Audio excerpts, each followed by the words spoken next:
আমরা যারা হচ্ছে এই সমস্ত মৃত্যু ভয় বা সামাজিকতার ভয় বা এই সব কিছুকে উপেক্ষা করে আমরা রাজপথে নেমে এসেছিলাম কেন? আমাদের তো আসলে একটা আকাঙ্ক্ষা ছিল, আমাদের একটা স্বপ্ন ছিল যে আমরা আসলে কি চাই। আমার কাছে মনে হয়েছিল, ব্যক্তিগতভাবে আমার কাছে মনে হয়েছিল যে হ্যাঁ, এটাই একটা মানে this is the high time যে আমরা অন্তত এই অভ্যুত্থানের ভেতর দিয়ে আমরা আমাদের পুরো দেশটাকে আমরা ঢেলে সাজাতে পারবো। আমাদের প্রতিটা রন্ধ্রে রন্ধ্রে যেভাবে দুর্নীতি মিশে আছে, অন্যায় অত্যাচার, এই সব কিছুর একটা শৃঙ্খলে আমরা আবদ্ধ হয়ে আছি। এখন সে শৃঙ্খল ভাঙার সময়। এই অভ্যুত্থান মানে কিন্তু শুধু একটা অভ্যুত্থান না, পুরো একটা দেশকে ঢেলে সাজাবার একটা মোক্ষম সময়।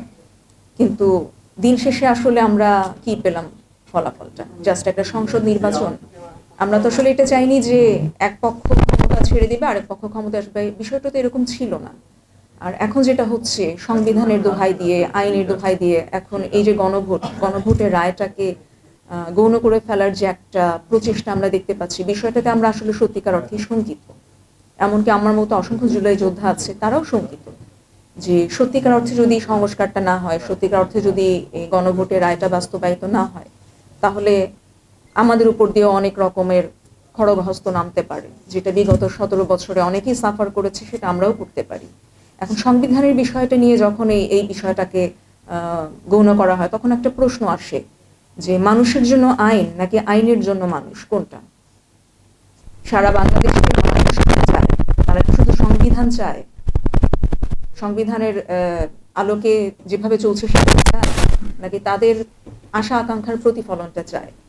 তো এই সংসদ নির্বাচনের পরে আমরা যেটা দেখতে পেয়েছি, আমাদের সংখ্যাগরিষ্ঠ দল তাদের কেউই দ্বিতীয় শপথে অংশ নেন নাই। এমনকি কোনো কোনো অ্যাক্টিভিস্টদের বয়ান আমরা এটাও জানতে পারছি যে যারা এই শপথে অংশ নিয়েছেন তাদের নাকি অলরেডি সংসদ সদস্য পদ বাতিল হয়ে গেছে। এরকম একটা মানে ধোঁয়া তোলার তৈরি হচ্ছে, চেষ্টা করা হচ্ছে।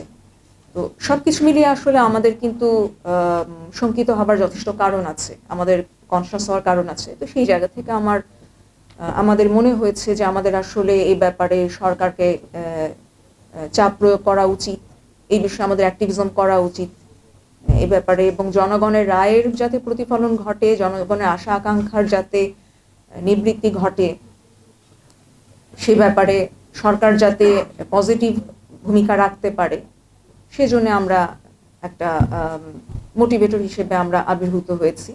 এ ব্যাপারে আমরা সকলের সহযোগিতা কামনা করি।